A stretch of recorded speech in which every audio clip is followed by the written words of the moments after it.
Pro Group Management. Workers' comp that works for you.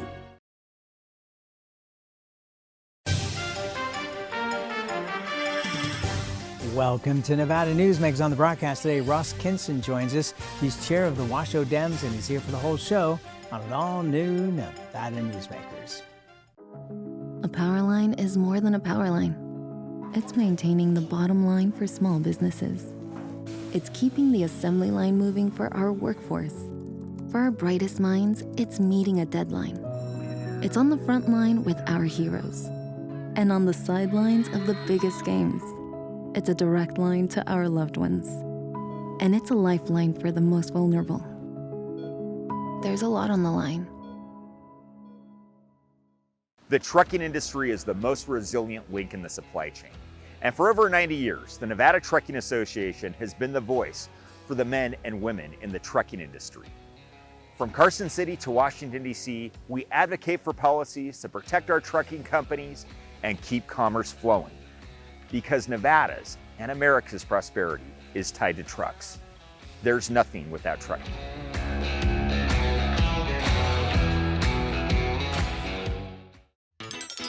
Meet Nevada Health Link, Nevada's official health insurance marketplace. Your link to savings, selection, free assistance, and name brand health insurance, where 90% of enrollees lower the cost of their monthly premium. Everyone deserves access to quality health coverage, no matter your income or family size. Visit NevadaHealthLink.com. A few minutes could save you hundreds of dollars per month.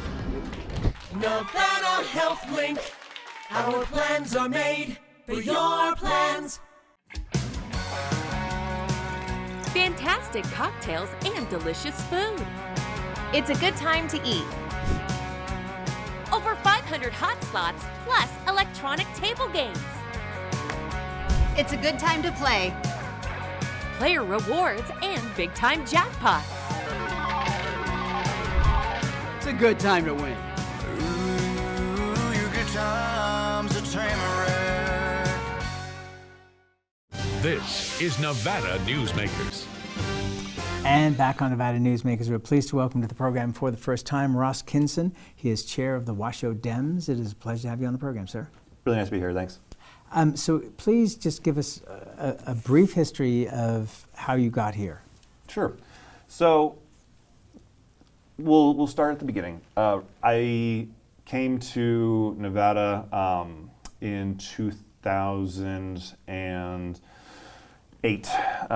My dad has lived here for a long time, and so started going to college, needed to find a job, and really began my journey working at UPS.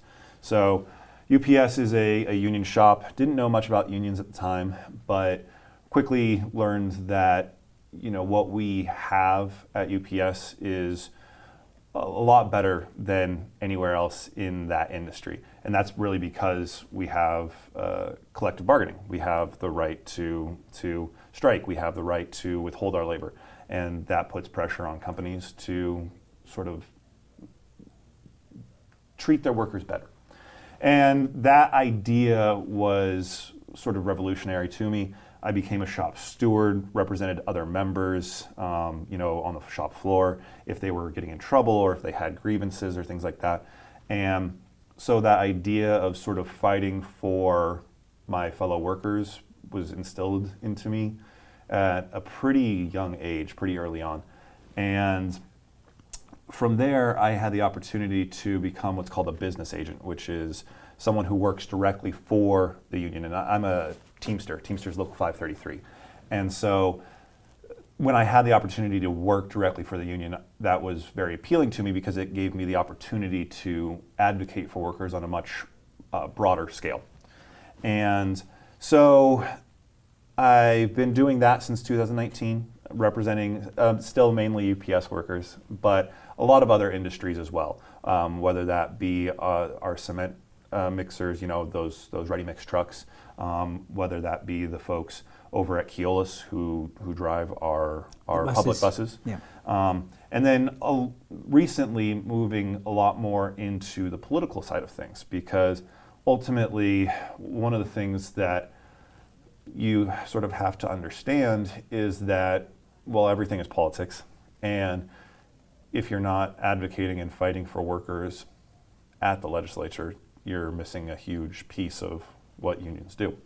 And so I became the president of the Northern Nevada Central Labor Council, which is an arm of the AFL-CIO. And so I sit on as the president for the CLC as well as the vice president for the AFL-CIO statewide, and have been doing that for the last 3 years. And recently, very recently, I had the opportunity to become the chair of the Washoe Democratic Party. And I was given that opportunity because I think of my ties to labor and how people see that I advocate for everyday working folks. And that here in Washoe, within the scope of what we're doing here, that's important to this party, is fighting for the little man, fighting for the worker. And so when I was offered this opportunity, I felt like it was something that I really had to jump on to, because right now I think that both parties have an identity crisis. Who is it that they really want to represent? And I find that a lot of times that they want to represent themselves. And so one of the things that have really been focused on in this last 4 months is how do we can start building that community back up? And specifically, how do we build that community with folks who haven't been in that community before, right? We have a lot of older folks who have been in the party for a really long time and are staunch advocates for getting Democrats elected. But what I'm noticing is that a lot of folks my age and younger. And you are? 35. And so a lot of folks my age and younger are sort of becoming disillusioned with the entire process. It's my opinion that when you become disillusioned, you have two choices. You can either bury your head in the sand and say there's nothing I can do about it, and I'm just going to sit at home and watch Netflix, or you can try and change the narrative. And so I'm working with a lot of folks my age. Our board that was recently elected, 4 of the 7 are 35 and younger. And so we really are trying to engage with younger folks, maintaining the connection that we have with our predecessors who have been there for a long time, but really trying to dial in and talk to people who are our age and figure out what their problems are, and then figuring out, okay, well, how can we then communicate better with our electeds to make sure that they're actually representing those needs? Okay, so first of all, perhaps not an obvious question, but how do you communicate with your younger audience? Because traditional methods of communicating are gone. Yes, they are. So, I mean, that's a great point, right? I have spent the last 2 cycles going and knocking on doors, and anytime that you go to someone's house who is, 35 or younger, good luck getting them to answer the door. Even if they're home, they just look at the window and sort of wave you off and go, no. I would rather not talk. A lot of us in my generation, and I don't know if, it's weird, I don't know if this is a generational thing or not, but I've noticed a lot more folks from my generation are sort of antisocial, would be the word. Not completely antisocial, right? But like, we connect through different means. Mm-hmm. We still want connection, but it's so much easier to get connection through online gaming, through texting, through chat rooms, through things like that. And so human connection, talking with someone and really having someone, like really opening up to a stranger, that doesn't happen as much. And so it's really about trying to meet that generation where they're at. And if that means that we need to be more dialed in on our social media, great. I think that's fine. But it also means that we need to create a space that is inviting and welcoming for young folks without having an ask, right? I think far too often political parties always want to have an ask. Oh, you showed up to an event, so now we really need you to volunteer, or we really need you to give us money, or we really need you to do this, or we really need you to do that. That is not how you build something. That is not how you build a movement. That's not how you build a party. You need to you need to have a clear idea, a moral vision of where you want to go. Yeah, exactly. You need right? you need to have a destination, and otherwise you can't get there. Right, and then you need to just talk about that in spaces that are fun and inviting, whether that be. For example. So one of the things that we've been doing recently are monthly movie nights. Just come and watch a movie, hang out, have some popcorn, have some candy, and it's all done at the Washoe Dems office, but there's no ask to it. It's just coming and hanging out. Okay, I got to ask you, what movies? Give me a couple. Well, we do have Pride coming up, so we are going to be hosting a Milk on the September 5th, the day before the Pride Parade. The movie about Harvey Milk. Exactly, right. exactly. But our first movie was Legally Blonde, right? I mean, so not everything that we are showing is directly correlated to politics. It's not all heavy stuff. It's something that's fun and interesting and creates a conversation, right? When we look at Legally Blonde, it's about someone who ostensibly starts out as sort of ditzy and oh my gosh, but really leans into that and shows that she has a voice and has power and creates a following. And so it doesn't matter who you are, it's all about, you know, how much effort and work you put into it, and as long as you're sticking to the core value of who you are, people will follow that, people will resonate with that. And that's something that we're trying to do within the scope of the Washoe Dems as well, right? It's not about the ask, it's about the message. All right. So let's try to gather some of these things together, because obviously I am way beyond the 35-year age mark. Sure. But I have relationships with people who are 35 and below, and what I have found, and you can correct me if you think I'm wrong, is that the means of communication are different, but the actual communication one-on-one is just fine. Yes. When I go to a school, like a middle school, for example, and I talk to the kids, they're just like any other kids. I mean, in a lot of cases, very smart kids, and who are not shy to have a conversation. But I know that if I were to call them on the telephone, they would probably look at their phone and go, I'm not answering that. Who is that? So the means of communication is different. I'm somebody who returns as best I can calls and texts and emails as fast as possible.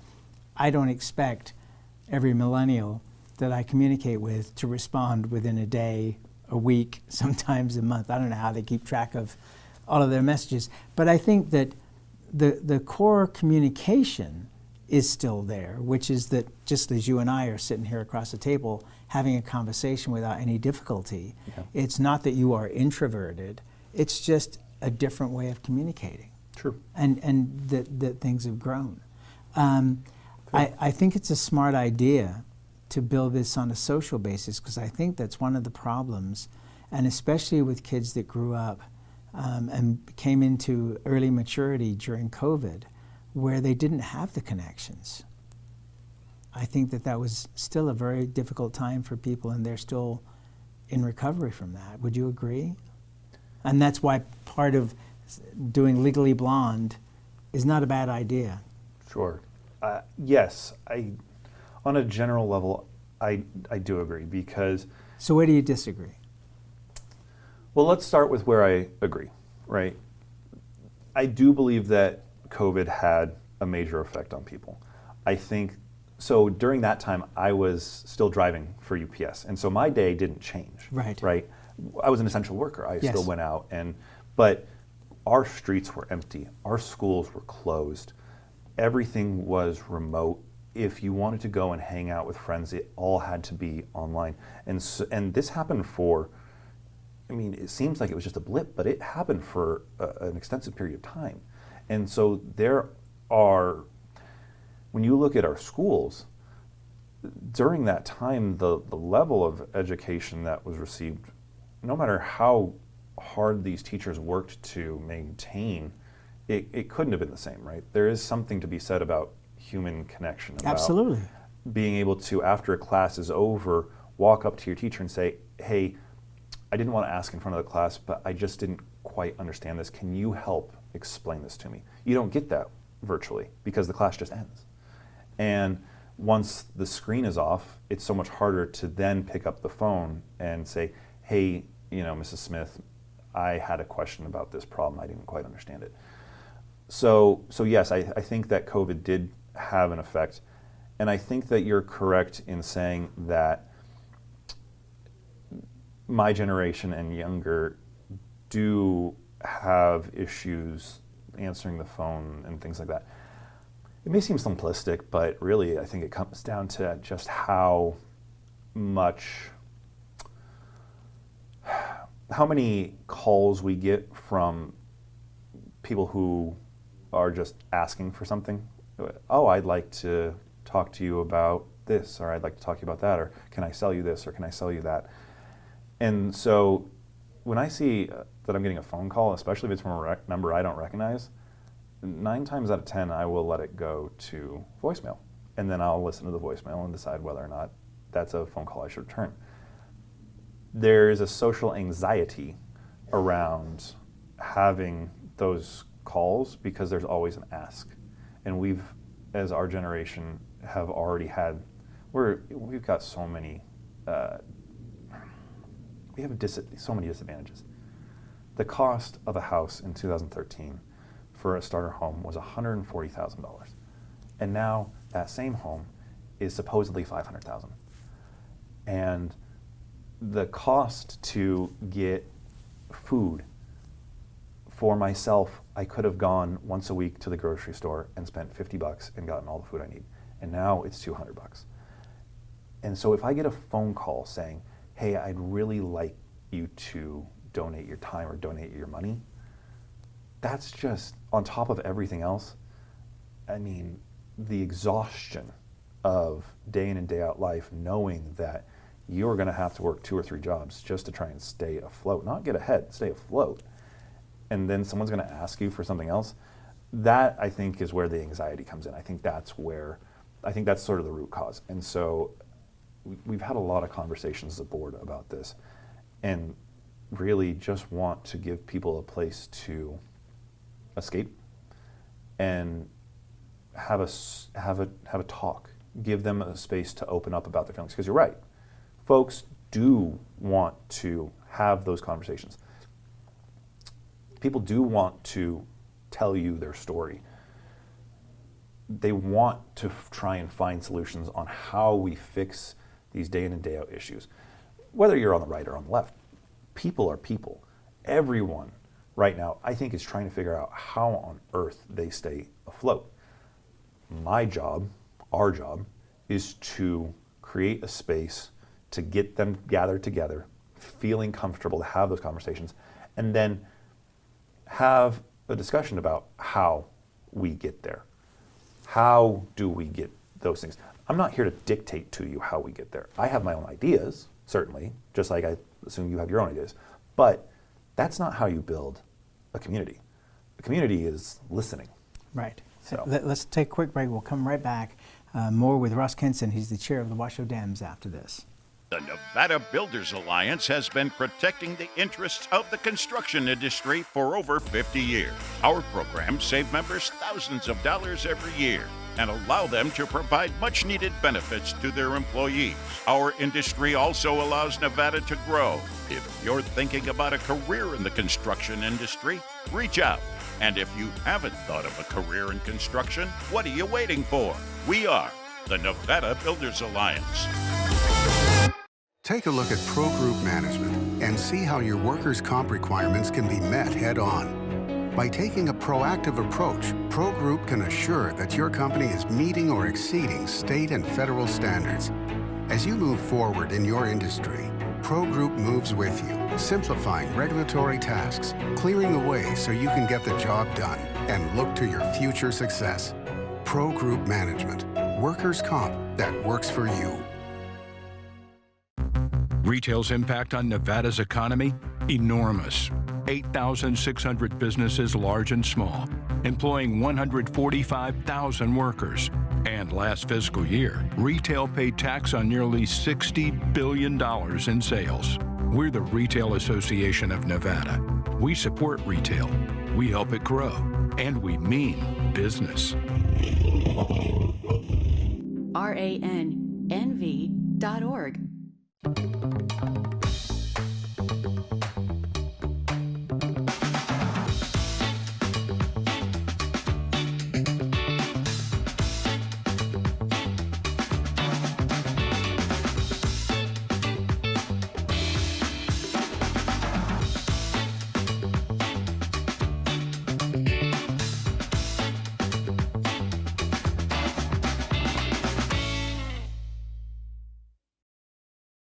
This is Nevada Newsmakers.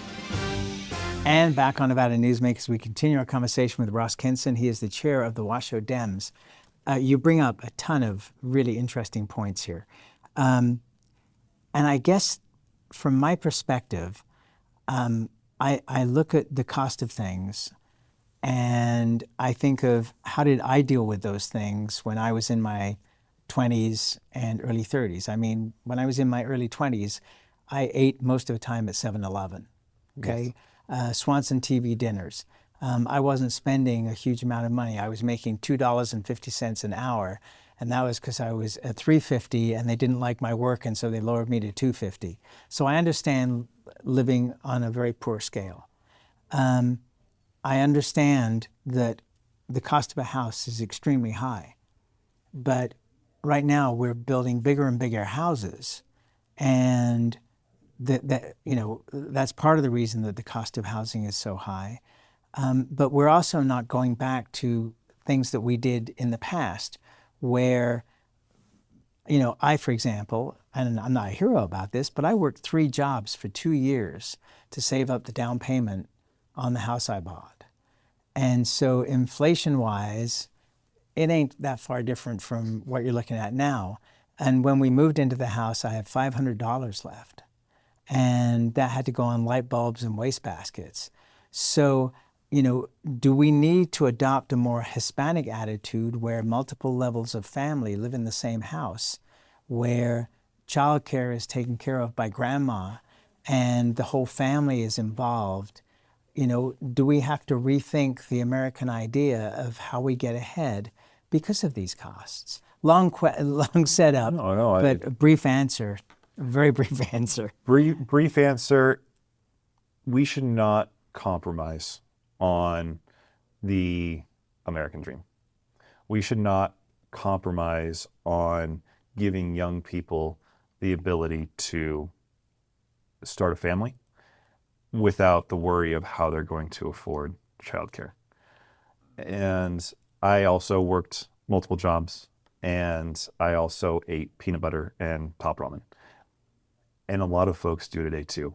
The problem is that a can of tuna costs $2 as compared to 30 cents. And so we have to look at those things. We have to figure out how to maintain what you and I came in just before that extreme spike. And so I was fortunate enough to be able to buy a home back in 2013, but I wouldn't be able to now. Okay, let's take another quick break. We'll be right back. Welcome to Story County, where history meets innovation, and a pioneering spirit continues to shape our future. At the heart of the Tahoe Reno Industrial Center, we power the future with global leaders in technology and manufacturing, driving progress that reaches far beyond our county lines. From advanced manufacturing to tech innovation, our industries are creating thousands of quality careers, fueling a vibrant economy that benefits every Nevadan. But it's more than just growth. Our community is our foundation, supporting families, empowering local initiatives, and creating a place where everyone belongs. Be part of a legacy built on bold ideas and boundless possibilities. Join us in building a brighter future right here in Story County. Story County, helping build Nevada's future.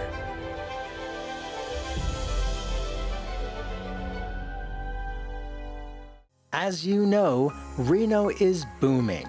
Toll's development company is helping it grow with insightful design and development, building community with every project, adding beauty, adding excitement, emphasizing our shared humanity. Reno is becoming bigger. Toll's development is helping it become better, more livable, more enjoyable. To learn more, go to tollsdevelopment.com. tollsdevelopment.com. Welcome to the Winnemucca Big R. Hi, I'm John Walker. Welcome to Big R Lovelock. Hi, I'm Rich Martin. Welcome to Fallon Big R. My name is Braden. Welcome to Big R Fernley. Hi, I'm Kelly. Welcome to Big R Sparks.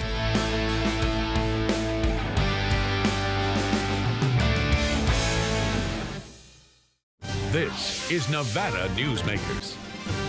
And back on Nevada Newsmakers, we're finishing up here with Ross Kinson, who's the chair of the Washoe Dems. You brought up a lot of interesting topics that we have not discussed on this program before. Please come back. Yes, thank you for having me. You're very welcome, and we'll be right back. Each day, the Children's Advocacy Alliance partners with leaders, legislators, and families across Nevada to improve children's health, education, economic well-being, and safety. We recognize Nevada will be no better than the state of its children. Be a part of this change. Be a supporter of the Children's Advocacy Alliance. For more information, go to caanv.org. Imagine a magical garden that feeds Carson City's hungry and homeless, teaches our high school students agriculture, creates hanging floral displays to beautify downtown, and yet charges nothing. It's not magic. It's the Greenhouse Project. It's real, it's growing, and it needs your help. Go online to carsоncitygreenhouse.org so together we can grow it forward. Welcome to the Ahern Boutique Hotel, where luxury and warmth come together in the heart of Las Vegas. We take pride in offering a one-of-a-kind experience for both locals and tourists. Join us for handcrafted cocktails and an unforgettable experience. Joel's Chop House, the perfect place to savor views of the Las Vegas Strip. Satisfy your cravings at the Ahern Chocolate Shop. No smoking, no resort fees, and the parking is always free. The Ahern Luxury Boutique Hotel is your home away from home.